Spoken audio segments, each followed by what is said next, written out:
여러분 안녕하십니까. 하나님께서 두만강을 넘어 거룩한 빛 운전교회로 보내준 에미나의 윤설미입니다. 반갑습니다. 이렇게 위에서 이렇게 내려다 보니까 이제 강성교회에 있던 통선팀 식구들을 커서 반갑습니다. 더 고와주신 것 같습니다. 자, 저는 대한민국에 온 지 11년 차가 됐습니다. 11년 차가 됐고요. 지금은 예수 믿은 지 얼마냐고 물어보면 사실 11년 전부터 교회는 다녔는데 예수님 진짜 믿은 지는 6년밖에 안 됐습니다. 5년 동안은 믿는 척 하면서 들락날락 내 안에 다른 우상을 섬기고 살았던 것 같습니다. 그래서 오늘 주님께서 이렇게 분리수거도 안 되는 에미나이를 북에서부터 800대 1의 비류를 뚫고 대한민국에 보내주셨고 또 끝까지 예수 붙잡을 수 있게 저희를 향한 기도를 열심히 해주신 덕분에 제가 오늘 이 자리에 섰는데 하나님을 증거하기 위해서 섰습니다. 저는 찬양을 잘하는지 모르겠지만 하나님은 네가 최고다 이렇게 말씀해 주셔서 제가 들어가기 전에 복음통일이 되면 북에 가서 부를 찬양이 있습니다. 제일 먼저 집회를 북에 가서 할 건데 그때 부를 찬양 반갑습니다를 부를 때 박수 안 치시는 분들은 다 아우지탄강으로 가차없이 보내도록 하겠습니까? 주님을 향해서 분단된 한반도에서 이 땅으로 눈동자와 같이 보호해서 보내주신 주님께 영광의 박수 올려드리겠습니다.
알아들었습니다. 앵콜이라는 뜻으로 이렇게 한 명도 아우지탄강에 보낼 분이 없으시네요. 2층까지 제가 다 훑어봤는데 아우지탄강 무섭긴 한가 봅니다. 제가 오늘 이렇게 살아서 제가 북송을 2번 당했고 탈북을 3번 했습니다. 3번 탈북 7년 동안 하면서도 주님께서 얼마나 귀하게 저를 살려주셨는지 모릅니다. 그 은혜 너무 감사하고 북에서 태어나게 해주신 거 너무 감사. 북한에서 태어나지 않았더라면 수도꼭지 모가지만 돌려도 더운 물 찬물이 콸콸 나오는 이 홍해의 기적 같은 대한민국의 일상에 감사하지 않고 불평불만하면서 비교하면서 흰쌀밥에 고깃국을 보면서 지옥을 살 뻔했습니다. 아버지께 북에서 태어난 거에 대해서 감사하는 마음으로 또 감사한 마음을 잃지 않게 지금도 주님의 은혜를 느끼고 사는 에미나이를 거듭나게 해주셔서 감사하다는 의미로 감사 찬양 간증 전에 먼저 앵콜로다가 받아서 앵콜 맞지요? 네, 이게 뭐 사실 앵콜을 안 해주셔도 제가 씩씩해서 북한에미나에는 한국만 하지 않습니다. 그래서 감사 찬양 부를 때 북에서 태어난 게 저렇게 감사하면 남한에서 태어난 여러분들은 한 100만 배 감사해야 되니까 잠자고 있던 감사를 깨우면서 주님 앞에 예배하는 그런 시간 됐으면 좋겠습니다. 주님께 감사의 박수 올려드리겠습니다.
감사합니다. 박수를 이렇게 길게 쳐주시는 교회, 우리 운전교회 오랜만입니다. 너무 감사하고요. 제가 사실 지금 이렇게 구묘 집회를 오셨잖아요. 주일도 아니고.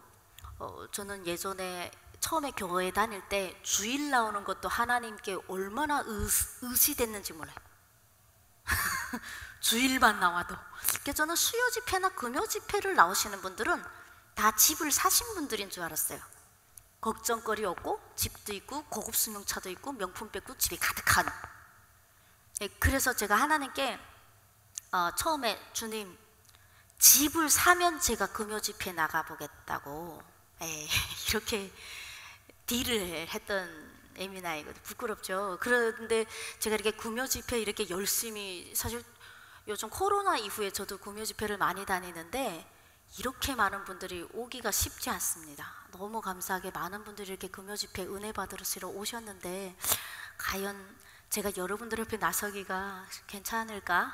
이런 생각을 해보는데 저는 부족한 것 같아요. 저는 너무 부족해서 여러분들 앞에 서서 간증할 자격이 없다고 하는데, 예수님께서 계속 이롭다고, 이롭다, 네가 최고다, 네가 최고다, 내 눈에는 네가 최고다. 그래서 예수님의 능력이 있고 예수님 괜찮다고 해서, 그래서 이제 담대한 마음을 가지고 이렇게 나왔습니다. 제가 탈북한 것도 기적이지만 저에게 가장 큰 기적이 뭐냐고 물어보면, 저는 예수님을 진짜로 믿는 것, 믿는 척 하지 않고 이제는 정말 진짜로 믿는 게, 그게 가장 큰 기적인 것 같습니다. 자아가 너무 높아서 예수님 믿기 어려운 컨셉이었습니다. 북에서도 아버지가 당 간부, 공산당 간부였습니다. 아버지가 권세가 있었고, 아침 월요일 날 되면 1200명이 줄을 서서 아버지에게 보고를 하고 딱 나가면 아버지가 탁 인사받고, 그런 집의 딸이어서 이제 아버지는 회사 들어갈 때는 대장 딸이 왔다고 그냥 환영하고, 누구나 다 환영하는 그런 삶을 살았고, 북한에서 수백만 명이, 200에서 300만 명이 아사를 하던 시기에도 굶어 죽지 않았습니다. 그 시기에도 아버지의 부정부패는 끊기지 않았고, 가열차게 한 번도 하루도 빼지 않고 가열차게 부정부패를 해주신 덕에 제가 살아서 이 자리에 왔습니다. 부정부패를 해야 살 수 있거든요. 북한은 말씀이 없기 때문에 나라에서 하라는 대로 하면 죽어요. 나라에서 교회 다니라고 하나요? 나라에서 말씀 믿지 마라 하면 믿어야 구원받습니다. 예를 들면 나라에서 장사하지 말라고 그러면 다 굶어 죽습니다. 배급을 안 주는데 장사를 안 하면 어떻게 살겠습니까? 그럼 나라에서 노동자들은 장사를 할 수 있죠. 그럼 당간부들은, 이제 지배인이나 높은 당간부들은 나와서 일을 해야 되는데, 부정부패 하라고 안 하고 하지 말라고 그래요. 그럼 그럴 때는 반드시 청개구리 삶을 살아야 북한은 살아요. 거꾸로 해야 됩니다. 나라에서 하지 말라는 것만 하면 성공해요. 북한은 살아남습니다. 그래서 그렇게 살던 습관이 있어서 한국 와서 참 말씀 믿기가 어려웠습니다. 아버님은 예쁘게 정말 예쁘게 그 땅에서는 이쁘게 키워주셨고, 아버지의 밑에서 북한의 이제 일방적인 가스라이팅 교육을 받으면서 자랐습니다. 8.15 해방도 김일성이 축지법으로 솔방울을 수류탄으로 만들어서 가랑잎을 타고 다니면서 쌀알을 군대로 만들고, 근데 그때는 뭐 진짜인 줄 알았죠. 그렇게 살았고, 그로부터 또 6.25 전쟁이 있잖아요. 그럼 또 6.25도 역시 남조선 계류들과 미군 앞잡이들이 쳐들어온 전쟁을, 우리 수령님께서 얼마나 대단한지 갑자기 맞았는데도 3일 만에 서울을 밀고 들어오시는 그런 천출의 영장. 그래서 한 세대 두 제국주의, 일본과 미국을 탑승시킨 위대한 영장을 모신 나라. 그래서 북한은 그 위대한 영장을 모셔서 세상에 부름없는 나라. 그리고 한국은 위대한 영장이 없어서 헐벗고 굶주린 나라. 이렇게 배웠습니다. 북에서 300만 명이 굶어 죽을 때 남조선은 한 1000만 명이 아니면 500만 명, 하도 북한보다 많이 더 굶어 죽을 줄 알았습니다. 우리가 300만 명 굶어 죽는 게 잘못됐다는 걸 몰랐다는 겁니다. 가스라이팅 정말 무서운 것 같습니다. 그래서 한국에 올 마음도 없었고요. 대한민국을 품을 이유가 1도 없었습니다. 왜? 반역이잖아요. 아직 전쟁 중이고. 그러던 제가 대한민국을 알게 되는 계기가 생겼습니다. 바로 북한이 고난의 행군이라는, 아마 지금 통일선교주 나가니까 여러분 여기 북한 물건들도 엄청 많던데 고난의 행군 아시죠? 모르시면 또 아우지로 문은 항상 열려 있습니다. 그래서 고난의 행군, 낙원의 행군, 낙원의 강행군. 이제 정권이 북한에서 이제 김일성, 김정일 3대 정권을 제가 다 살았어요. 한 100살 산 줄 아는데 그렇지 않고 제가 올해 40인데 9살까지 김일성 정권을 겪었고, 그리고 김정일 정권을 겪다가 김정은 정권에서 김정일 정권에 탈북했다가 2번 잡혀나가고 3번 탈북하다 보니까 김정은 정권에 이제 나오게 된 거죠. 그래서 그 새 정권이 바뀔 때마다 북한의 고난의 행군이 낙원의 행군으로 바뀌고, 하여튼 그 말장난을 해갖고 행군을 계속하고, 지금도 행군을 하고 있어요. 지금은 어떤 행군을 합니까? 러시아에 이제 파병을 보내가지고 목숨값으로 지금 정권을 유지하고 있는 상황입니다. 그러면서 또 무슨 행군이 있습니다. 근데 그때 고난의 행군 처음으로 제가 겪었었는데, 김일성이 죽고 고난의 행군이라는 구호가 제일 먼저 나왔어요. 미국 놈들 때문에 우리가 이렇게 산다. 그래 허리띠를 졸라매고 살자. 그래서 그때 길거리로 나가면 이제 제 고향이 함경도거든요. 엄청 춥습니다. 겨울에 영하 3, 40도. 북한의 겨울은 숨을 이렇게 들이었을 때 코 안이 떡 얼어붙어야 겨울이에요. 다시 이 코가 이렇게 풀리기 어렵습니다. 이렇게 하면 딱딱 얼어붙었거든요. 근데 한국에 오니까 겨울이 없어서 한 3년 동안은 패딩을 안 입었어요. 겨울이 왜 안 오더라고요. 근데 한국 사람들은 이제 패딩을 이 발목까지 덮고 롱패드를 입고 마우라까지 쓰고 아주 난리더라고요. 이 사람들이 이게 왜 이렇게 난리 피나 했는데 제가 3년 이후에 제가 그러고 다니더라고요. 지금은 패딩이 많습니다. 쇼패딩, 농패딩, 중간 패딩도 있고 또 안에 또 조끼 더 입어야 돼요. 지금은 남조선 화가 됐어요. 그래서 그렇게 추운 북한 땅에서 겨울에 아이들이 막 굶어 죽어서 얼어 죽은 애들이 이제 저는 그때 그게 시체인지 몰랐어요. 지금 생각하면 그게 시체였던 거죠. 꼬부리고 자고 있어요. 이불도 안 덮고 그 추운 영하 3, 40도에 그거 어떻게 잡니까? 배고파서 죽은 애들이 얼은 거죠. 그 누운 자리로 이제 역전 앞에 가면 그런 시체들이 되게 많았고요. 학교에서 굶어 죽어서 못 나오는 애도 있었어요. 굶어 죽어서 이제 출석 체크를 그었던 애들도 있었습니다. 제가 초등학교 때 한창 먹고 자라야 될 나이에 제일 많이 죽은 게 약자들, 어르신, 아이들, 그리고 교사 출신들, 그런 분들이 많이 죽었습니다. 교사는 아이들에게 공부를 가르쳐야 되기 때문에 도둑질하러 어디로 못 다니는 거예요. 그러다 보니까 배급을 안 주니까 그냥 풀풀이 깨먹다가 겨울이면 풀풀이 캘 것도 없으면 겨울에 가장 많이 사람을 잡아가는 계절, 이렇게 해서 많은 사람이 죽을 때 북한에서 저는 아버지의 부정부패로 간신히 흰쌀밥을 먹으면서 살았습니다. 그렇게 살다가 그 사람들이 이제 화가 오를 대로 오른 거예요. 북한 사람들이 200에서 300만 명, 300만 명이면 지금 부산광역시가 300만 명이고 고양시도 지금 몇백만 명 된지 예전에 제가 처음 11년 전에 왔을 때 100만 도시 그랬었는데 지금 더 불어난 것 같습니다. 고양시도 300만 명이 안 되는데, 그러니까 이렇게 많은 사람들이 굶어 죽으니까 사람들이 이제는 나라에서 하라는 대로 하면 죽는다는 걸 알아버렸어요. 어떤 사람들이 죽었냐면 하지 말라는 거 안 하는 사람들이 다 죽었습니다. 그 이후로부터 북한에 뭐가 있습니까? 두만강이라고 있습니다. 제가 넘어왔던, 북한에서는 두만강이라고 안 부르고 도만강이라 그래요. 너무 많이 도망쳐서 도만강. 이게 통일선교 주간을 가졌으면 이 정도는 우리가 알아야 되거든요. 북한은 두만강이라고 안 한다. 우리는 두만강, 거긴 도만강. 그 도만강을 통해서 수많은 밀무역이 이루어지기 시작했고, 북한의 시체더미 위에 김정일 시대의 장성택이 친중파입니다. 그 장성택이 경제 좀 밝은 사람이라서 중국식 경제를 받아들이자 해서 북한에서 제한적, 그러니까 나라에서 하라는 이렇게 장사만 해라 해서 제한적 개방을 실시를 해가지고 북한에서 시장을 이렇게 열기 시작했는데 오전 타임하고 오후 타임을 만들어 버렸어요. 처음에 한 타임 시장이 아침에 나오면 저녁까지 장사를 해야 되는데 그러니까 시장 경제는 자본주의니까 장세를 받잖아요. 장세에 아주 김정일이 눈 돌아간 거예요. 장세를 못 받다가 장세를 받아보니까 이게 장난이에요. 전국적으로 한 400개의 시장에서 나오는 장세를 김정일이 다 받아보니까 쏠쏠하거든요. 그러니까 이제 이런 걸 먹으라고 하냐면 이제 스님이 고기 맛들이면 빈대 잡아먹는다, 이런 말이 북한에 있습니다. 김정일이 돈 맛들여가지고 오전 타임, 오후 타임이라고 갈라서 하루에 2번의 관리비를 받자. 아주 혁명적이죠? 김정일다운 생각을 했습니다. 그래서 오전에 나가는 사람하고 오후에 나가는 사람이 막 갈릴 정도로 너도 나도 장마당, 결국에는 사람을 살리는 것은 사회주의가 아니라 자본주의다, 돈이다. 이거를 북한 사람들이 알아버렸습니다. 그러니까 두만강을 통해서 수많은 물건이 들어오면서 아사를 하던 아사가 그치기 시작했을 때 뭐라고 했냐면, 한참 시장 경제가 잘 돌아갈 때 북한 사람들이 저희 세대를 보고 너네가 제일 좋은 세대에 산다, 이런 말을 했어요. 북한 엄마들이 이게 경제가 꽉 막혀서 나라에서 주던 옥수수 밥이나 먹던 사람들이 중국을 통해서 초코파이가 들어오고 한국에 말하는 쿠쿠밥솥이 막 밀수로 들어오고, 여러분들 다 아는 쿠쿠밥솥이에요. 그리고 또 뭐가 들어옵니까? 커피, 맥신 커피가 막 들어오기 시작했어요. 밀수니까 되는 거예요. 원래 공개적으로는 우리가 경제 무역이 안 되는데, 그러면 뭐 물건만 들어오겠습니까?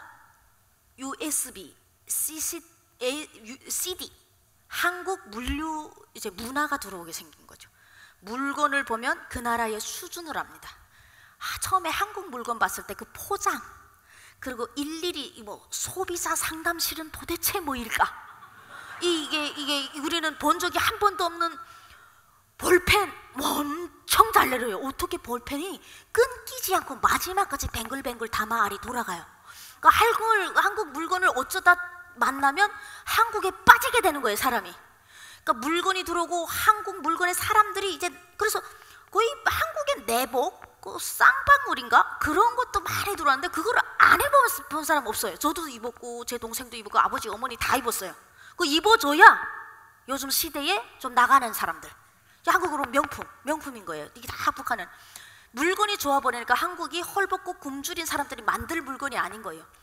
똑같은 흰 면을 갖다 놨는데 한국의 그 면은 진짜 눈덩이보다 더 하얗고 북한은 원래 북한 게 하얀 줄 알았는데 한국하고 딱 뒤보니까 북한 건 노란색이 나고 여기가 흰색이 나고 흰색을 그때 처음 봤어요. 이게 흰색이구나. 그 사람들이 이제 한국 물건에 막 거의 다 정신이 막 미쳐 있을 때 중국 상인들 어떤 사람들입니까? 돈이면 뭐든 아는 사람들. 야, 헐벗고 굶주린 너네 민족 남녘동포 어떻게 사는지 영상으로 들여오기 시작했습니다. 그래서 한국 드라마가 초창기에 김정일이 몰랐어요. 일단은 장사도 좀 되는 것 같고 장세도 올라오는 것 같고 아사자도 줄었고 그 김정일 시대 때 그 시대를 지금 제일 좋은 시대 그래요. 지금은 그 시대가 없어요. 지금 드라마 보면 다 사용하거든요. 그때는 문을 열어놓고 제가 이제 중학교 때면 지나가다 보면 뭐 가시고기, 약속 이런 옛날 그 영화들이 있어요. 올인 막 무서운 거 그런 한국 영화들이 집에 나오면 지나가다 막 문 열어놓고 보면 좀 같이 봅시다 이렇게 들어가서 봤어요. 근데 그것도 원래는 보면 안 되는 것들인데 그게 연변 영화라고 거짓말을 해 한국말을 하니까 연변 조선족고다 이렇게 데려오면서 확산이 점점 확산된 북한 사람들이 쏘갔다.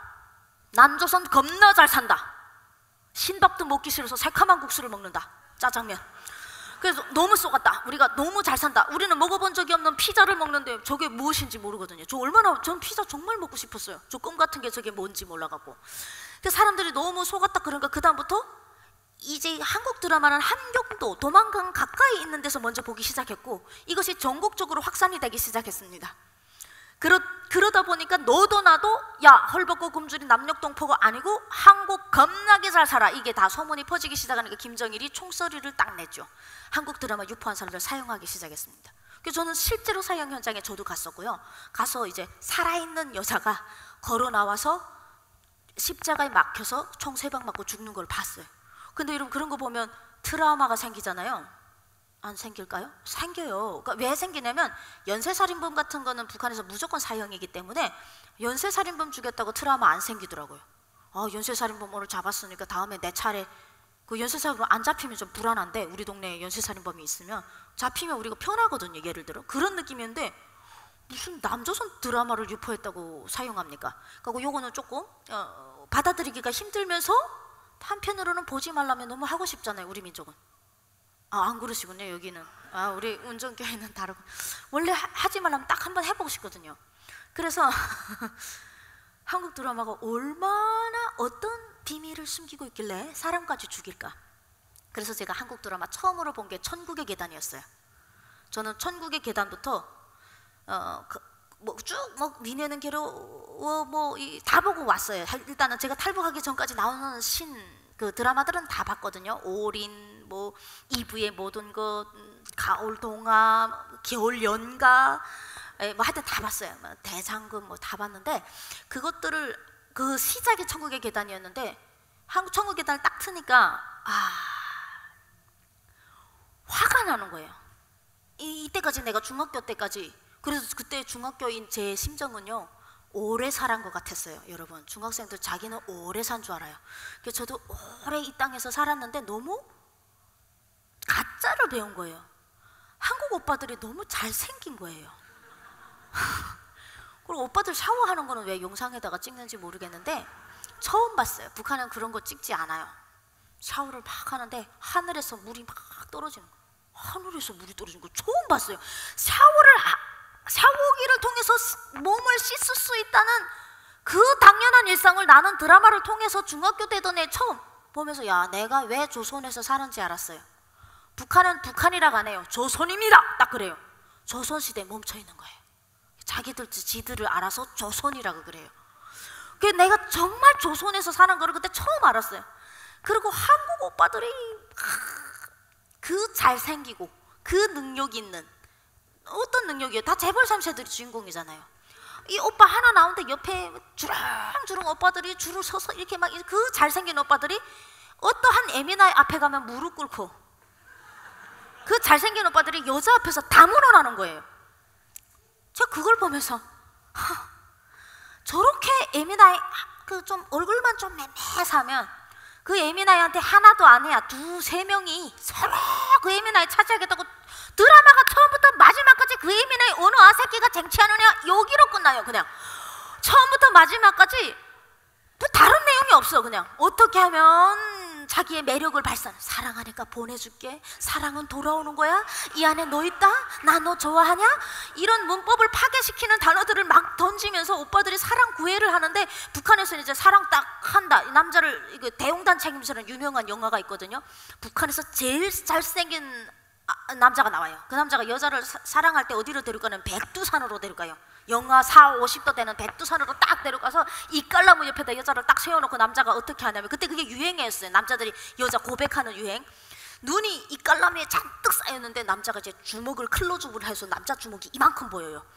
그럼 여자를 이게 나무 옆에다 딱 싹 세워놓고, 한국에서도 그런 거 하잖아요. 나 이런 거. 근데 북한은 엄청 혁명적으로 해요. 안 웃어요. 오빠들이 절대 웃으면 안 되나 봐. 고백 못 받나 봐요 그날. 그리고 여자를 밀어놓고 나무를 쳐요. 한번 팡 치면 흰눈이 툭툭툭 떨어지면, 그때 오빠가 중저음의 목소리로 사랑하는 거 다 이렇게 하는 거거든요. 그게 남자. 그러면 여자는 한 번만에 또 대답하면 여자는 그게 매력이 없어요. 그럼 이렇게 하면 이 오빠가 다시 큰 나무로 가요. 더 큰 나무로 가요. 그러고 가서 거기서 이제 아유 뭐 그렇게까지 좋습니까? 아이고 북한 영화 해도 아버지 탄광 안 보내니까 참 제가 좋네요. 여기는 안 보내니까. 그래서 이제 주먹으로 한 번 또 칩니다. 그러면 여기서 피가 뚝뚝 떨어져요. 그리고 그 큰 나무에서 이 오빠가 얼마나 임꺽천기처럼 힘이 센지를 여자 앞에서 보여주는 거예요. 북한은 법보다 주먹이 가까워야 여자를 목에 살릴 수 있어요. 그러니까 이제 다 피가 나오면 오빠가 다시 한번 더 굵은 목소리로 사랑하는 거 딱 이렇게 하면 여자가 그때 모자리 언제부터 좋아했다고, 이렇게 해서 사랑이 이루어지는 게, 남녀의 사랑은 그런 거였어요. 어디 하늘 같은 오빠가 여자 앞에서 무릎을 꿇고 장미를 건네? 부럽더라고요. 예, 그리고 하다 예민아이들이 좀, 야 진짜 이 남조사님들은 진짜 잘못됐더라고요. 그때 볼 때 야 저 예민아들 저 벌 받아서 어디 남자들다 싸대기를 대니, 싸대기를 치는데 죽는 줄 알았어요. 근데 남자들이 맞고 가만히 있어요. 김치 싸대기도 참더라고요. 그때 김치 싸대기를 보면서 야 남조선은 참 부유하구나. 고춧가루가 얼마나 많으면 저렇게 새빨간 김치를 만들까. 북한은 빨갈수록 잘 사는 집이거든요. 북한은 먹지 못해서 말라 있고요. 내가 본 드라마에는 다 마른 오빠들이 나왔어요. 여자도 다 말랐어요. 44 사이즈. 한국도 마르고 북한도 말랐는데 한국은 안 먹어서 말라요. 드라마 보니까 3시까지 아침에 반찬을 펼쳐놓고 있잖아요. 얘기하다가 뒤집어버려요. 안 먹고. 그래서 제가 이게 같이 마르는 이유가 있구나. 하나는 안 먹거나 하나는 먹을 게 없구나. 근데 먹을 게 없는 데서 살고 싶어. 많은데 안 먹는 데서 살고 싶은 거예요. 그리고 인생 한 번 사는데 여러분, 재벌 3세 혹시 싫어하는 여자 있습니까? 재벌 없잖아요. 재벌이 나 안 좋아해서 그렇지 사실 뭐 재벌 반대할 일도 없지. 저도 별로 좋아 안 해요. 저도 재벌 안 좋아해요. 근데 그때 너무 재벌이 많은 줄 알았지. 한국에 오면 만나는 줄 알았어요.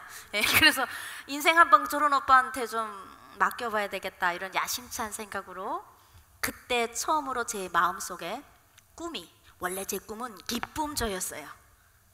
모르시네. 김정일 앞에서 노래 부르고 이렇게 재롱 부르는 에미나이들 기쁨조라고 했는데, 김정일 앞에 어차피 저는 아코디언을 했기 때문에 그 사람을 한번 만나면 인생이 탄탄대로로 북한은 열린단 말이죠. 그러니까 제 꿈은 기쁨조 장군님 앞에서 한 번이라도 공연 어떻게 할 수 있는 방향, 고민, 이거를 했는데 갑자기 꿈이 바뀌었어요.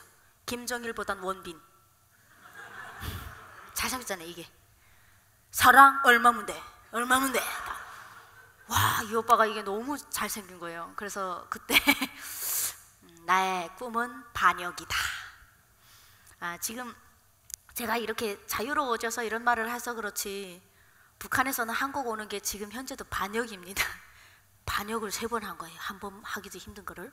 그래서 반역의 꿈이 생기기 시작하고 꿈을 꾸면 계속 남한 오빠들을 자꾸 만나요. 꿈에서. 남한 오빠 일반 사람을 만났으면 좋겠는데 원빈, 현빈, 내가 봤던 신현준, 권상 이런 오빠들을 만나는 거예요. 그러니까 이제 삶이 어떻겠어요? 그런 오빠들 만나다 아침에 학교 나가면 설미동무 이렇게 하면 확 깨는 거예요. 북한 애들 보면. 그래서 절대 난 여기서 시집 안 간다. 예, 굳은 마음을 가졌는데 그게 아마 드라마 본 모든 북한 여성들은 그런 생각 한 번쯤 하지 않았을까? 근데 생각은 해도요, 행동은 어떤 사람이 옮기냐면, 특히 탈북은 누가 옮기냐면요, 극단적인 인간들이 옮겨요. 그래서 제가 극단적입니다. 극단적이지 않으면 반역을 못합니다. 일반적으로 나는 좀 극단적이지 않은데 탈북했다. 하나님의 은혜를 100만 배 받은 거예요. 기본적으로 저는 이제 성격이 어떠냐면 딸기가 먹고 싶다. 그러면 딸기 먹고 싶다는 생각이 드는 동시에 저는 신발장에서 신발을 신고 있거든요. 어디로 가야 될지 모르겠는데 뭔지한테 빨리 나가야 돼. 우리 집엔 딸기 없으니까 딸기 있는 데로 나가야 돼. 근데 어떤 분들은 딸기 먹고 싶으면 인터넷으로 검색을 해서 지금이 철인지 보고 어디서 파는지 이런 걸 다 검색을 하다 보면 못 나가시더라고요, 끝내. 근데 저는 없으면 냉동 딸기라도 먹어야 되는 그런 성격이에요. 그래서 아마 적극적인 저에게 탈북이 그 기회가 왔던 것 같고, 많이 이제 한국 흉내를 많이 냈습니다. 이제 선배라는 말을 북한에서 안 하는데 우리 때만 해도 아주 좋을 때였어요. 지금 그런 말 하면 다 잡아가죠. 지금 핸드폰 다 검열하고 아버지를 아빠하고 하트를 딱 달아도 지금 그거 다 아우지 탄광 보냅니다. 북한은 핸드폰을 검열하거든요. 그리고 남자친구를 자기야 이렇게 한국식으로 해도 아주 자격지심 하늘을 찌릅니다. 김정은이. 네, 그렇게 하는데 그때 당시는 이제 지나가면서 원래 선배를 어떻게 부르냐면 동지라고 부릅니다. 우리가 북한은 동지 동무. 그 대학교는 1개 반을 소대로 편성이 됩니다. 미성년자가 아니고 성인이 들어가는 거기 때문에 일단 유사시 전쟁이 일어나면 바로 전쟁에 투입이 될 수 있게 2학년 때는 군사교육 6개월을 받습니다. 그래서 1소대 1분대, 그리고 1개 학과를 중대로 만들고, 예, 그리고 이렇게 뭐 있습니다. 뭐 연대, 대대, 연대, 1개 대학교가 연대 칭호를 받습니다. 그래서 저는 대학교 때 이제 부소대장이라고 그랬어요. 센 거입니다, 이거 여러분. 예. 부소대장도 하고 이렇게 대학 생활도 재밌게 이렇게 했었는데, 그 대학 졸업하면서 애들하고 대학 때는 저희 때는 다 이렇게 CD 돌려보면서 뭐 있니? 그럼 나 올인 있으면 올인 요즘에 너무 잘 나간다 그러면 2개 받아가고 하나 바꾸는 걸로, 드라마 1개라고는 안 바꿔요. 이게 잘 나가는 건 2개씩 바꾸는 자본주의적으로다가 그렇게 하면서 서로 이제 동지라고 안 하고 지나가면 아 선배 이렇게 하면 아 저 이미 나이 좀 한국 드라마 봤구나.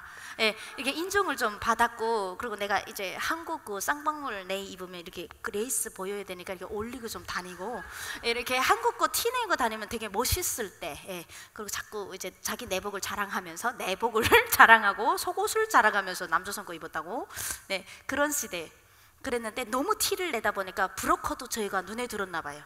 탈북민 브로커가 저를 꼬셔가지고 남조선 가면 대박 난대요. 저 일단 하여튼 2만 강 넘으면 대박이래요. 나는 북한에 있으면 안 된대요. 어떻게 알았는지.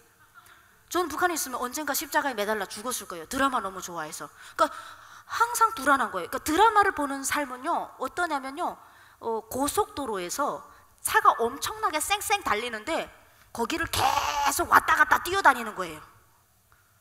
그런 느낌이에요. 그거를 하루에도 몇 번씩 하는 느낌이에요. 그거 얼마나 위험한 거예요. 내가 언제 죽을지 모른다는 거죠. 근데 그걸 계속 하다 보니까 나는 언젠가는 이 드라마를 끊지 못해서 난 죽겠구나. 그러니까 빨리 저는 가야 돼요. 빨리 이 2만 강을 넘지 않으면 못 살고.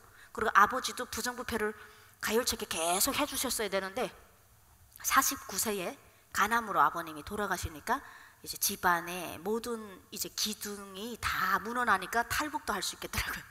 모든 게 다 무너나고 아버지의 경제력이 무너나고 하니까 이제 배가 깔아앉기 시작했습니다. 잘 나가던 배가.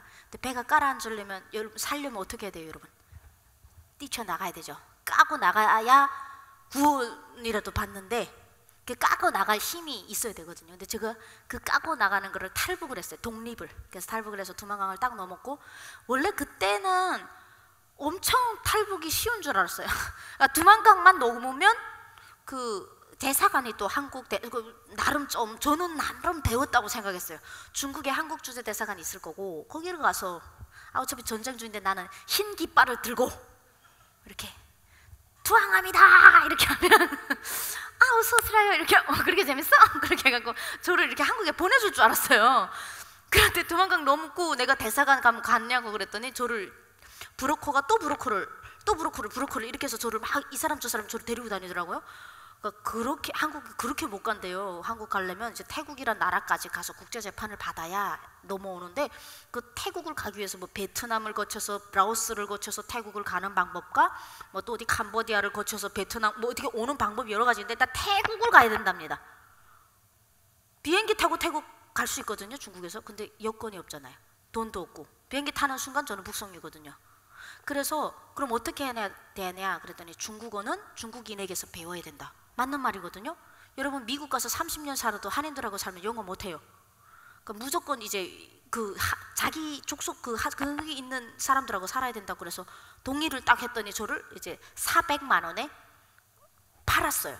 어디로 팔면 인신매매를 그러니까 처음에 당한 거죠. 뭐 인신매매인지 별로 의미도 없었고 상관도 없었어요. 내 원하는 건 일단 탈출이었고 탈출을 성공했고 그래 가봤더니 이제 어떤 시골집으로 내가 팔려가서 내가 원하는 원빈 오빠가 아니라 중국 오빠를 만났어요. 말도 모르는 내가 원하는 오빠도 아니고 그냥 일방적으로 내가 400만 원이나 비싸게 받았대요. 내가 얼굴이 강성대국이라서 다른 사람은 300만 원 받는데 나는 400만 원, 어떤 사람은 200만 원, 어떤 사람은 100만 원, 어떤 사람은 50만 원. 그 왜 가치가 사람인데요 한우 등급처럼 가격이 다 달랐어요.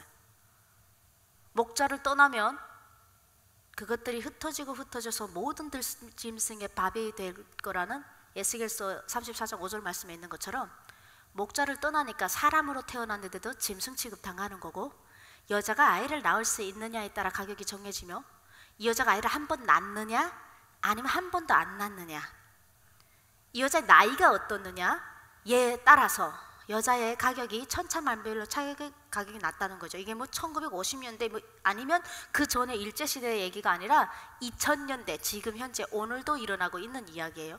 지금 중국에 약 20만 명이 넘는 탈북민 여성들이 그렇게 팔려다니고 있다는 이야기죠. 그런데 여러분 더 가슴 아픈 게 뭔지 압니까? 그 사람들이 팔려가는 것보다 무서워하는 게 있었습니다. 바로 북송입니다. 중국인에게 400만 원이든 100만이든 50만 원이든 팔려가면 최소한 북한에서 먹어보지 못한 힐쌀밥에 돼지고기구를 마음껏 먹을 수 있으며 그림으로만 그렸던 그 수박을 언제든 먹을 수 있었어요.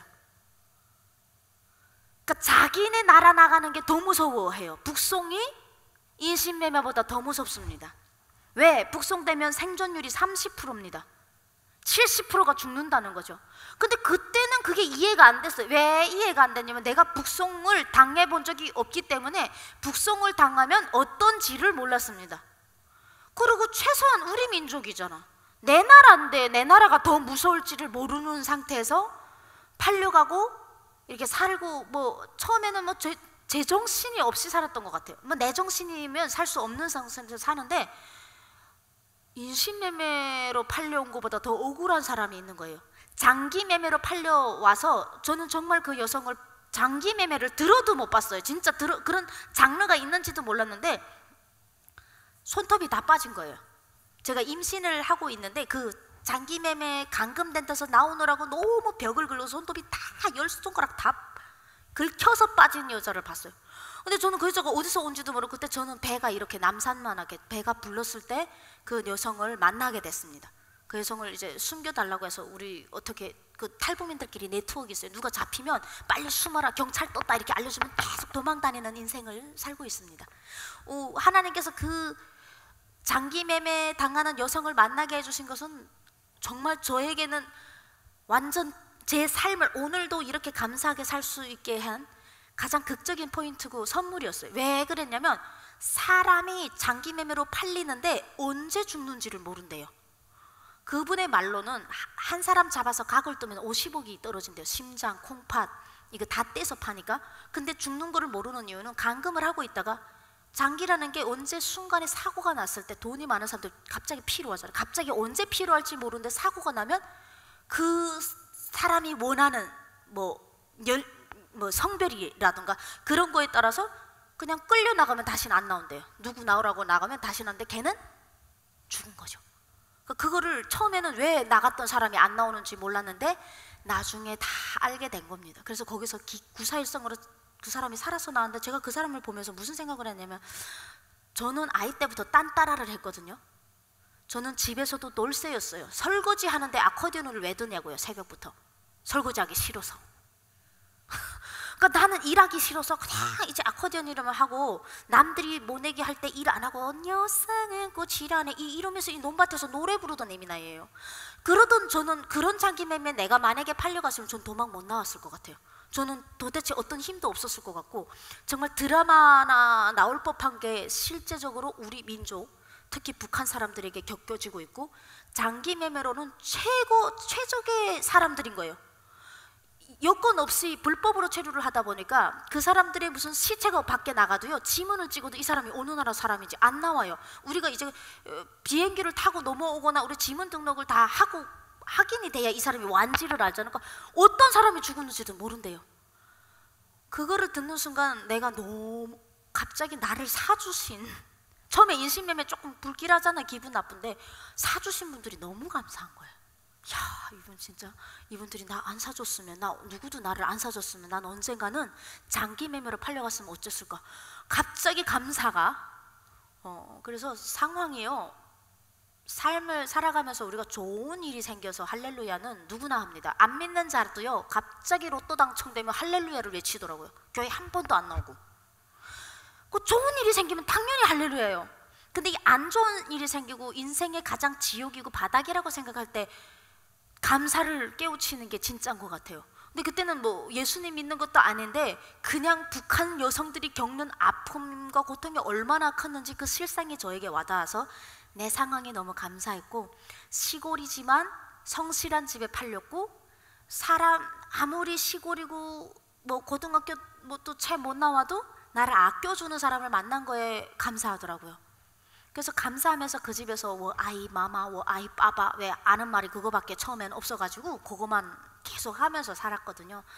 그렇게 살면서 이제 아이를 낳고 수많은 북한 여성들의 하나님이 구약 성경에 해주셨던 말씀처럼 너희들이 이제 그 가증한 우상을 깨지 않고 섬길 때는 뭇민족들을 이방 민족들에게 수치를 당할 거며 그 치마를 들어서 그 가장 부끄러운 것을 그 민족들에게 보여주겠다는 말씀들이 있지 않습니까? 구약 시대에 이제 이사야에도 있고 다 있습니다. 하박국에도 다 있는데 그 말씀을 읽을 때마다 소름이 돋아요.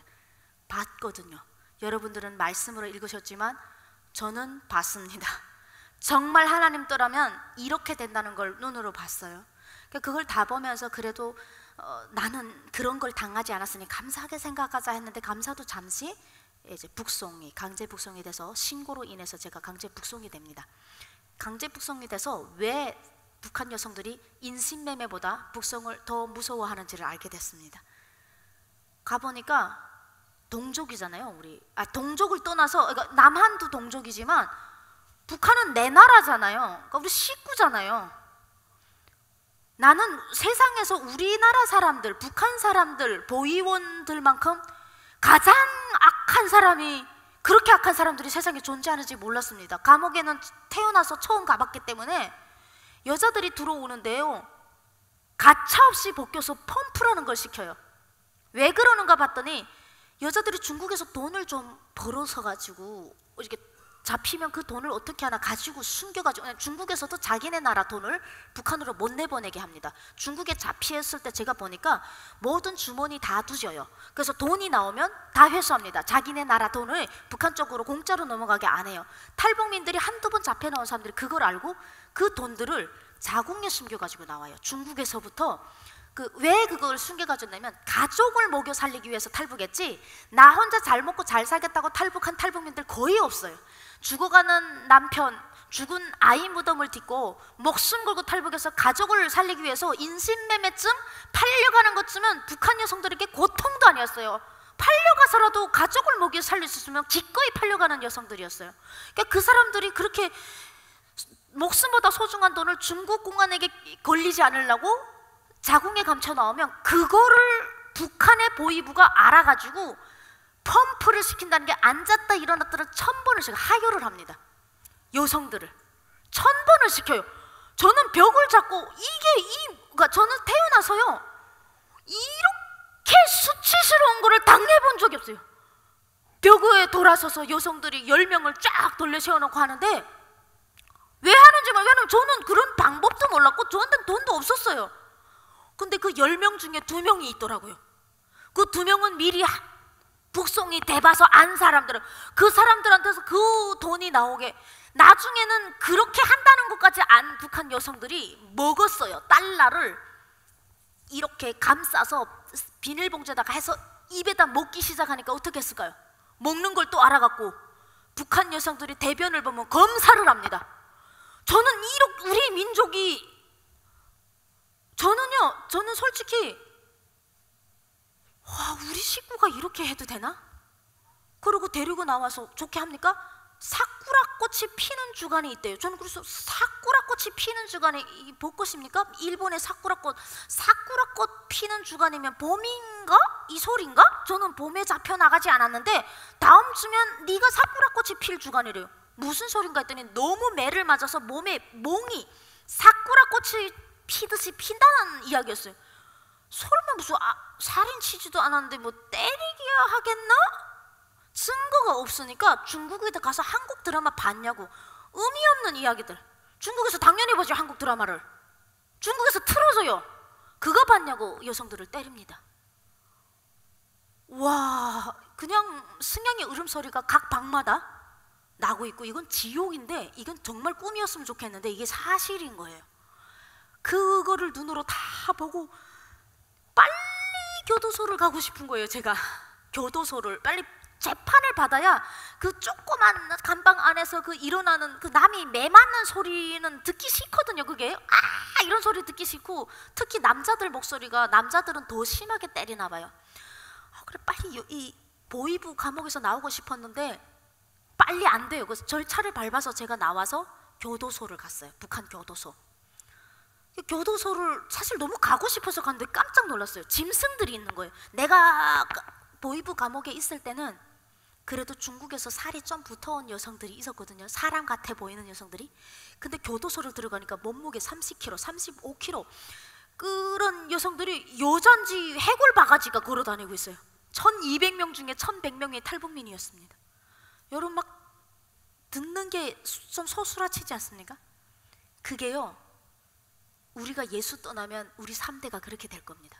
북한을 통해서 우리가 보고 있거든요. 지금 봐야 되는 거거든요. 그거들. 저도 북한 사람인데 너무 충격이었어요. 이게 받아들일 수 없고 8평방 안에 120명을 어떻게 넣는지 지그재그로 1, 2층으로 과자처럼 사람을 누워 재우고 매일 시체가 나갔어요. 매일 시체가. 생존율이 30%니까 배고파서 뱀 잡아먹고 쥐 잡아먹는 것은 물론 하다 사람 사체에서 나오는 구더기까지 구워 먹어야 살 수 있었습니다. 사람 사체에서 구더기가 나와요? 예, 나옵니다. 한국처럼 사람이 운명을 하면 냉동실에 사람의 시신을 보관하는 것이 아니라 그냥 더운 여름에는요, 그냥 사체 실이라고 하는데 한 15구가 쌓여야 시체 꾸는 우마차가 들어오니까 그게 쌓일 정도로 오면 마지막에 제일 밑에 깔린 시체들이 제일 먼저 썩기 시작했고 시체가 다 너덜너덜하게 떨어져서 곽삽이라는 삽으로 사람의 시체를 원래 떠서 그 운반을 했어야 됐습니다. 그런 거를 보면서 제가 그때 하나님이 세상에 없는 게 아니다. 없으면 남한은 이렇게 잘 살게 해주고 북한에서는 이렇게 아사동사 타사를 마음껏 자기 민족이. 와, 제가 이제 구약 성경을 읽으면서 더 놀라는 게 뭐냐면요, 이스라엘 백성은 타 민족들에게 그렇게 당합니다. 그런데요, 내가 본 저 북한 땅은요, 눈에 보이는 김일성이, 눈에 보이지 않는 하나님, 보이지 않는다고 하나님의 말씀을 무시하고 십자가를 부시고 4만 2천 개 동상을 세웠거든요. 자기가 눈에 보이지 않는 하나님 약속보다 눈에 보이는 자기가 인민을 행복하게 해주겠다고 북한의 공산 독재 정권을 세워놨습니다. 그런데요, 너무 가슴 아픈 게 북한의 동족이 동족을 그렇게 한다는 거예요. 그 어떤 때는 막 이렇게 생각만 하면 말씀 구약 읽다 보면 하나님 북한은 더 불쌍합니다. 하나님 이스라엘은 남의 민족에게 이르다. 하나님 북한은 더 불쌍합니다. 이 동족이 울어주지 않으면 누가 울어주겠습니까? 사람을 때려 죽이고 얼어 죽이고 사람을 급소도 안 쳐요. 때려 죽이는 애는 일주일 동안 급소 치면 빨리 죽는다고. 그 사람들 총알 달라고, 나 빨리 총알 맞고 죽게 해달라고. 그걸 제 눈으로 다 보면서 하나님이 북한을 버린 줄 알았습니다. 근데 하나님이 북한을 버리지 않으신 것 같아요. 그 이유는 그 안에도 크리스천들이 있었기 때문에. 감옥 안에 있는 크리스천들은, 제가 만난 크리스천은 북한에서부터 지하 선교를 하시던 분이 아니라 저처럼은 탈북을 해서 중국 조선족들이 있는 길림성 자치주 쪽에 나와서 한국 교회에서 이제 선교를 나가는데 그 교회를 접하게 돼서 거기서 말씀 교육을 받고 예수 믿고 한국행을 하다가 잡혀서 교도소에 들어오신 분이 계셨는데, 그분 한 분뿐만 아닙니다. 제가 봤을 때는 한 개 감방에 최소 한두 명씩 크리스천들이 들어가 있었던 것 같아요. 그 이유는 그들이 아침에 이제 생각해보니까 북한 교도소는 5시 반 기상인데요, 5시에 일어나는 사람이 2~3명씩 있었습니다. 매 감방마다 5시에 일어나서 무릎을 딱 꿇고 앉아서 자꾸 중얼중얼 거리는 사람들이 있었는데, 제 생각엔 그게 그분들이 크리스천들이었던 것 같아요. 새벽 기도를 하셨어요. 근데 다 친할 수는 없어요. 감옥의 문은 밖에서밖에 못 열어요. 안에서 못 열기 때문에 옆에 감방 사람을 친할 수가 없는 상황인데, 내 감방 안에서 이제 친한 사람도 아니고 하나님의 역사로 제가 다른 감방 사람을 극적으로 친하게 되는데, 그 사람이 바로 크리스천이었어요. 그래서 그분이 제가 입에다가 뭐를 달고 살았냐면요, 이 저주로 온 땅, 태어난 게 죄인 땅, 내가 이 북한에서 태어난 게 죄다, 이 저주로 온 땅, 이 망할 놈의 땅, 이 망할 놈의 땅을 매일 외쳤습니다. 너무 억울하고 너무 억울해서. 근데 이분이 저에게 이 땅은 망할 놈의 땅이 아니라 앞으로 거룩한 땅이 될 거래요.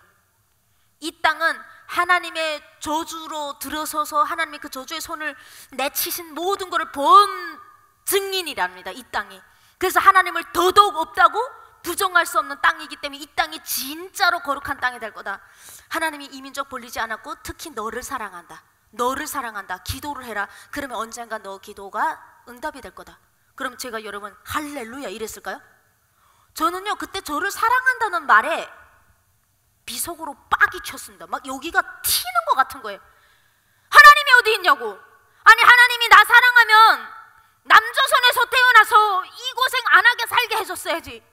하나님 사랑하면 중국인에게 팔려가지 않게 했어야 되고, 하나님을 나를 사랑하면 아니 감옥에는 오지 말았어야 되고, 감옥을 넣었어도 최소한 사람 시체에서 나는 구더기까지 구워먹는 짐승보다도 못한, 아니 자기 짐승들도 자기 종족을 죽은 시체를 해하지 않는다는데 내가 왜 이렇게 살아야 되냐고. 이게 무슨 사랑이냐. 여러분 사랑은 어떤 거 주는 거예요? 좋은 거 주는 거 아니에요? 남편들이 사랑해서 명품백 사주는 거 아니에요? 사랑해서 더 사랑하는 표현 어떻게 하고 싶어 좋은 거 준대요. 그냥 좋은 거 좋으면 그게 사랑인 줄 알았어요. 근데 그분이 웃으면서 이렇게 얘기하더라고. 웃으면서 당연하지. 사랑은 진실을 주는 거야. 좋은 물건으로 좋은 한국에서 태어나게 해준 것처럼 그게 사랑이 아니라 무엇이 진짜인지를 보게 하는 진짜 사랑은요, 여러분 우리 딴 데 가서 딴짓하면서 명품백 사줄 수 있잖아요. 돈 많으면. 그런 건 사랑이 아니라는 거예요. 한마디로 진짜 사랑은 진실을 주는 거예요. 진짜 너를 사랑한다. 그 진실은 살아계신 하나님을 떠나면 이렇게 된다는 거였습니다. 근데 그때는 그 말이 무슨 말인지도 모르고 너나 믿어. 나는 내가 뱀 잡아먹고 여기까지 살아왔어. 나는 나를 믿어. 이렇게 하고 완벽하게 하나님을 첫 번째로 부인을 하고 두만강을 넘었습니다. 두만강을 넘어서 오늘 아침 9시에 교도소에서 나왔다면 그 다음날 새벽 4시에 두만강을 넘었어요. 아주 빠른 속도로. 근데 넘자마자 2시간 만에 잡혔습니다. 아이와 통화를, 제가 낳은 아이가 그새 젖먹이 아이가 훌쩍 커서 6살이 됐는데 감옥 생활을 제가 2009년도부터 13년도까지 하고 넘어갔는데 그 시간에 이미 아이가 커버리고 중국말을 할 줄 알더라고. 마마, 니짜이날, 엄마 너 지금 어디야? 엄마 지금 오고 있는 거야? 이때까지 엄마 어디 가 있었어? 이런 통화를 하고 있었어요. 애하고 통화하고 이제 좀 이따 만나자. 그렇게 하고 한국에 또 제가 아는 고향 동생이 있었어요. 그 친구하고도 그 친구하고 통화하니까 살아줘서 고맙다 그러더라고요. 그걸 막 통화했는데 잡혔어요. 중국 경찰에게. 아, 또 잡힌 것 같아. 그 친구가 거룩한 빛 강성교회에 있었어요. 그때 당시. 근데 자기가 교회 다닌다는 말을 안 했어요. 그 교회 다니면 뭐 예수 믿으세요 이런 말을 안 하죠, 전화로. 아무것도 모른 채 저는 북송됐고 이 친구는 이제 언니가 잡힌 걸 알게 됐고, 그래서 이제 통성팀에다가 막 통곡을 했겠죠. 언니가 목숨 걸고 교도소에서 살아났는데 또 잡혀 들어갔습니다. 그래서 중보기도를 한국에, 그때 무슨 일이 일어났냐면 한국의 거룩한 빛 강성교회에서는 윤설미를 위해서 중보기도를 했습니다. 이제 나가면 10년 감옥에 가야 되는데, 원래는 그때 당시 상황이 그랬습니다. 가형이어서 똑같은 범죄를 지었고, 그리고 저는 두 번째 딱 잡히는 순간 제 개인적으로 기도는 땅에 떨어지지 않는 것 같아요. 제가 개인적으로 그렇게 잡히면 여러분 더 하나님을 의심해야 되지 않을까요? 야, 이거 하나님 있다는 게, 나 사랑한다는 게 2시간 만에 나를 잡히게 해? 이런 생각이 들어야 되는데, 기적같이 갑자기 내가 눈에 보이지 않는 하나님을 부정해서 그래서 내가 이렇게 잡힌 건 아닐까?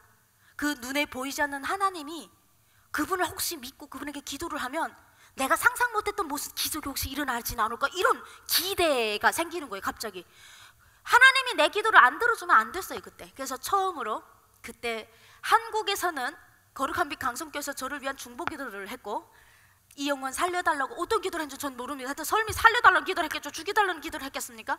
설미 한국에 오게 해달라고 기도를 했겠죠. 그리고 저는 또 중국 감옥에서 동시에 제 개인적으로는 기도를 하지 않으면 죽을 것 같아서 무릎 꿇고 딱 하나님께 기도했어요. 왜? 북한 나가면 기도 못할 것 같더라고요. 이 말을 아니까. 중국 놈들이 내 말 모를 때 제가 한국말로 기도 빡세게 해서 하나님 듣게 하자.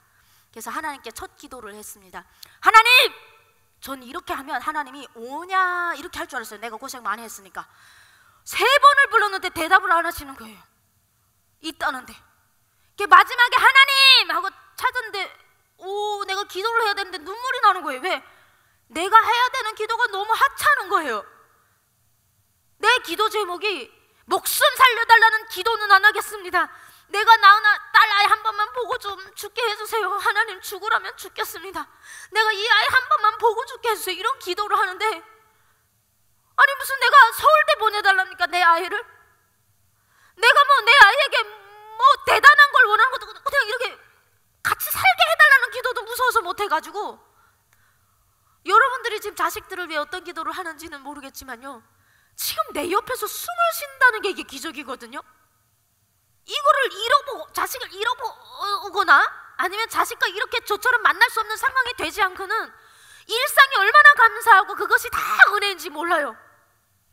그때 그렇게 울면서 제가 마지막에 막 이게 내달리기도 하면서 막 화가 나는 거예요. 하나님한테. 하나님, 산에 가니까, 제가 산에 가서 감옥에서 나무 찍으면서 보니까 다람쥐도 지 새끼를 키우더라고요. 하나님, 다람쥐도 암컷이 새끼 키우는데 내가 여자로 태어나서 왜 내가 내 새끼 얼굴 한번 보겠다는 게 이게 기도 제목, 하나님을 위해서 처음으로 부르는 기도 제목이어야 되냐고. 그러면서 막 울었습니다. 그러면서도 또 나 혼자 그래도 살아남았잖아요. 생존율 30%. 난 살아나고 죽은 사람들은 그 감옥에서 애 이름 부르다 죽어요. 자기 전화번호, 중국에 있는 전화번호를 저한테 링스 싼싼 이렇게, 자기 그 중국에 있는 0433 번호를 계속, 너 살아나가면 우리한테 전화 좀 해달라고. 엄마가 버린 게 아니라 엄마가 사랑하는데 북한에서 태어나서 이렇게 너를 함께 못했다고. 다 까먹었어요, 그 사람들 전화번호. 그리고 살아남은 제가 하나님한테 투정을 하면서 한 번만 좀 애 보게 해달라고 기도했는데, 제 기도와 중보 기도의 힘으로 저는 그로부터 얼마 안 돼서 중국, 베트남, 라오스, 태국을 넘어서 3번째 탈북을 했는데 하나님이 다 도우셨어요. 두만강에 있는 자갈이 뛰어가는데 자갈 소리가 안 나요. 자갈 소리 때문에 이제 총알을 겨누는데 자갈이 소리를 안 내는데, 제가 뛰다가 너무 놀라갖고 구름을 뛰는 것 같아서 내려다봤는데 분명 자갈리를 제가 뛰고 있는데, 그때 와, 이게 이런 건가? 하나님이 뭔가 천지에다가 명령을 딱 내리신 것처럼 이번에 설미는 반드시 살아서 가야 된다 이렇게 명령한 것처럼 만나는 사람마다 천사고 어떻게 모든 게 다 내 편이야. 다 온 우주, 온 세상 하나님 만드신 모든 창조물들이 나를 탈북시키는데 다 집중이 되어 있을 만큼의 기적들을 봤어요. 자갈이 소리가 안 나는 기적은 처음이었고 두만강 넘어서 독사골에서 3일을 지냈는데 독사한테 심지어 물리기까지 했는데 타이레놀 하나도 먹지 않고 지금까지 아주 건강하며 3일 이후에 불빛을 찾아갔더니 또 중국 국경경비대 앞에 들어가 누워 잔 거예요. 사람 집, 나 살릴 집인 줄 알고 갔더니 나를 잡으라고 중국 국경경비대가 있는데 거기 가서 잔 거예요. 12명의 중국 국경경비 대원들이 저를 지나면서 저를 못 봤어요. 그런 걸 홍해의 기적이라 그럽니다. 홍해의 기적 같은 걸 제가 느꼈습니다. 그리고 한국에 오면 여러분 어떻게 해야 돼요? 365일 중 380일을 교회에 업돼 있어야 돼요. 월화수목금토 111 계속.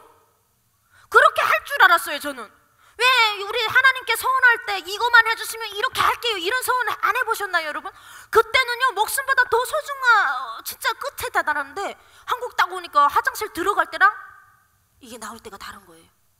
그래서 이제 거룩한 빛 강성교회 다닐 때 양아치로 다녔어요. 주일날에 어쩌다 나가는 것도 어깨에 힘이 이만큼 들어가. 내가 이번에 내가 지금 헌금을 얼마나 했는데 그 구멍이 이렇게 보이더라고요. 다른 사람 이렇게 초록색 보면 난 노란색. 내가 하나님 나 잘 살렸죠? 내가 지금 이렇게 합니다. 그러다가 이제 주일날에 꼭 절에서 전화 옵니다. 반갑습니다 불러달라고, 돈 주겠다고. 그러니까 처음에 그냥 돈 작은 돈이면 저는 크리스천입니다 교회 가야 됩니다 이렇게 얘기를 해요 원래 FM대로. 근데 이 사람들이 70만 원 이렇게 주겠다 그러면 내 안에는 예수님이 없고 돈이 우상이 되어 있었기 때문에 바로 잠시만 일정 다시 체크합시다. 아까 안 된다 그랬다가 돼요 돼요. 권사님 저기 통선팀에다가 급성 장녀 맞다고 거짓말 하면 되니까 나는 그 상관 별로 왜냐면 제가 안 나온다고 해서 아우지 탄광 안 보내더라고요. 그래서 계속 거짓말하면서 주일날에 절에 가서도 공연하고 그런 거 영상 올리지 마세요. 나 교회 다니니까. 근데 꼭 올리세요 그분들이. 그러니까 이제 그게 너무 위험하니까 주일날 다음 주일날에 설교 이제 들으러 오면요 내가 저번 주에 공연했던 그 길을 계속 체크해요. 목사님 설교 안 듣고 올라오는 순간 뽀록 날까봐. 왜?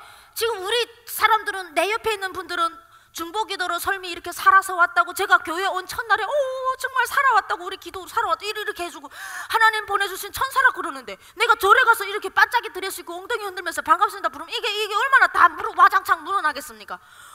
그러면 이게 영혼을 팔아먹는다는 게 그런 거거든요. 돈이면 다 되는. 그러니까 꼭 올려요. 그러면 빡 나가 당장 내리라고 지금 우리 교회에서 그거만 딱 잘라서 내리라고 절에서 한 거. 그럼 또 천주교에서 또 연락 와요.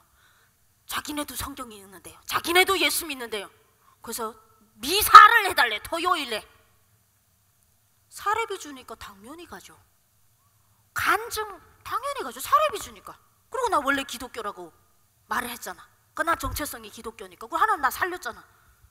하나님 살린 하나님을 증거하러 간 것이 아니라 이런 이야기를 팔아서 내 안에 있는 우상 돈을 채우기 위해서 다녔어요. 그걸 5년을 하면요 집도 샀어요. 집 사면 내가 수요 집회 금요 집회 원래 나오겠다 그랬잖아요. 근데 내가 집을 경기도권에 딱 샀더니 강남에 30억짜리 아파트가 있다더라고요. 내 3억짜리를 겨우 샀는데. 그러니까 나는 평생 여기를 못 따라가겠는 거예요. 사는데 너무 허무하고 하루에 1200km를 달리고 있는데 죽고 싶은 생각이 들었어요. 근데 내가 죽으면 우리 아이는 어떻게 합니까? 그 보고 싶은 아이를 집에 데려와서 살고 있는데 그렇게 눈물로 기도했던 그 보고만 죽게 해주셔야 하던 애와 같이 살고 있는. 그래서 차라리 내가 운전을 할 때 대형 차 트럭이 와서 나를 콱 받아줬으면 하는 생각도 했어요. 그때 제가 돌이켰습니다. 너무 힘들어서 죽으면 안 될 것 같아서 생각을 해봤더니 내가 하나님의 은혜를 받았던 마지막 그 3번째 탈북이요 하나님께 헌금 한 푼도 해본 적이 없습니다. 누구에게도 나를 도와준 천사들에게도 밥 한 끼 사주지 않았습니다. 그때 당시 돈도 없었고 아무것도 없었기 때문에. 그래도 하나님께서 하시려고 하나님께서 살려달라는 그 기도를 진실된 나의 기도를 듣고 돈이 없어도 나를 살리셨어요. 돈이 있는지 없는지 네가 헌금 얼마나 할지 보고 살리신 게 아니었어요. 그러니까 내가 돈을 많이 벌고 하나님께 헌금 많이 하는 게 효도가 아니라 내 안에 지금 예수가 없다는 거였어요. 예수님 들어올 자리가 없다는 걸 깨닫고 예수님께 이제부터 예수님을 위해서 일하겠다고 제가 서원을 했고, 내 빚은 예수님 갚아주시고 내가 예수님 일하겠습니다 했더니 하나님이 알아서 지금도 갚아주시고 계십니다. 그래서 감사하게 잘 살고 있고요. 우리 탈북민들이 제 이야기를 들어보면요, 윤설명만 유별해서가 아니라 3만 5천 명의 탈북민이 저와 같은 상황을 겪게 됩니다.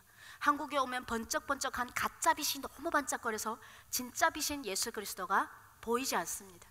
그들을 진짜 예수께로 우리가 끌어내야 되는 게 지금 한국교회가 할 수 있는 가장 큰 통일, 복음 통일을 위한 준비 사역이라고 생각하고요. 진짜 믿은 내가 가서, 저는요 내 일본으로 갈 겁니다. 복음 통일하면 전 자전거 타고 들어갈 거예요. 남조선 동무들 승용차 타고 들어오다가 이제 못 들어옵니다. 왜? 북한의 전역 고속도로가 다 가족 방식턱이기 때문에 가다가 두텅두텅 차 다 고장 났는데 북한에 정비소 없어서 거기서 앉아 웁니다. 그래서 저는 자전거 타고 해세대원 메고 북한 제일 먼저 들어갈 겁니다. 신천지 이단들 들어가기 전에 신천지 나쁜 거고 이단이 왜 나쁜 거, 통일교 나쁜지 다 얘기할 겁니다. 중인 왜 나쁜지, 왜 천주교도 안 되고 딱 예수 그리스도만 된다고 왜 되는지 그거를 내 삶을 통해서 증언을 제가 할 겁니다. 이런 마음을 가진 통일 전사들을 여기 앉아 계시는 여러분들께서 품으셔서 저를 잘 기도해 주시고 잘 보필해 주시면 그게 바로 통일 준비고 그 3만 5천 명이 전국의 또 북한의 제 고향 함경도에서 또 이제 운정교회를 세우고 거룩한 빛 운정교회를 다시 세울 수 있도록 잘 해주시면 하나님이 그 준비가 끝나면 복음 통일을 허락해 주실 줄로 믿습니다. 네, 오늘 주님께 영광의 박수 막 너무 치고 싶죠? 네. 너무 급해하지 마시고, 탈북민들 많이 부족하거든요. 가진 게 상처밖에 없어서, 드릴 게 상처밖에 없어서 너무 죄송합니다. 그렇지만 하나님의 눈물을 고스란히 함께 흘린 자들이기 때문에 함께 울 수 있는 자들이거든요. 그래서 급해하시지 마시고, 농부이신 하나님께서 어떤 자는 콩나물처럼 일주일 안에 농사를 짓거나 어떤 자는 6년에 한 번씩 캐는 홍삼처럼 농부이신 하나님께서 시간 타이밍에 맞춰서 잘, 여러분들이 기도만 해주시면 잘 키워주시니까 끝까지 믿고 탈북민 사역에 예수님의 사랑으로 동참해 주시기를 바라겠습니다. 오늘 간증 여기서 마치도록 하겠습니다. 감사합니다.